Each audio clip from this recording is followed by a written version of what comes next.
Salut tout le monde, j'espère que vous allez bien. So tugomba turabe ingene ushobora kuraba réponse uko bakwishuye muri dépôt de candidature mu vyigwa vy'igitaliyano. La fois passée twararavye ingene ushobora kugira candidature mais malheureusement ntivyabandanije biba, barahagaritse uko badepoza candidature kubera ko ama inscription yari yabaye menshi. So tugomba turabe rero ingene ushobora kuraba ko bakwishuye canke ko inscription yawe yabaye ko wabaye inscrit canke turabe état ya demande d'inscription yiwawe uko imeze. So hariho stati zitatu, soit wararungitse dépôt yawe de candidature, uza kuba uri dufise stati zitatu, hariho inscrit, hakabaho rejeté,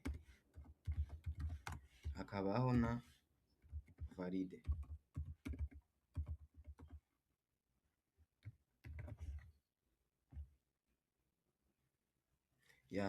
Nibaza yuko umwe wese aza kumenya aho aherereye muri izi stati zitatu. Okay, nkuko mubibona rero tugomba tubirabire hamwe. Twararungitse amadepo y'amakandidature ku ma email kugira urabe uko bakwishuye. Uza kuja kuri Gmail, kuri konti warungitseko dépôt de candidature yawe, uca uza ngaha muri sent. Ugiye ngaha muri sent uza guca ufyonda kuri irya message warungitse hariya kuri irya email badepozako candidature. Ndayifyonzeko, murabona yuko nta message n'imwe mfise ngaha. Aha rero bisigura ngo ndi muyihe stati? Ngaha nkuko naberetse iza kuba inscrit canke pending, inscrit pending, right? Izi nibaza ko ziri hamwe, okay? Ngaha murabona yuko nta message n'imwe barampa. Aha bisigura iki? Bisigura yuko iri stati yanje ni pending, canke narabaye inscrit, ariko rero wabaye rejeté navyo tugomba tubirabe. Nkurikirane neza, abantu batarishura message bari muri pending. You can still wait your response until babahaye response kugira mumenye yuko mwabaye rejeté canke valide.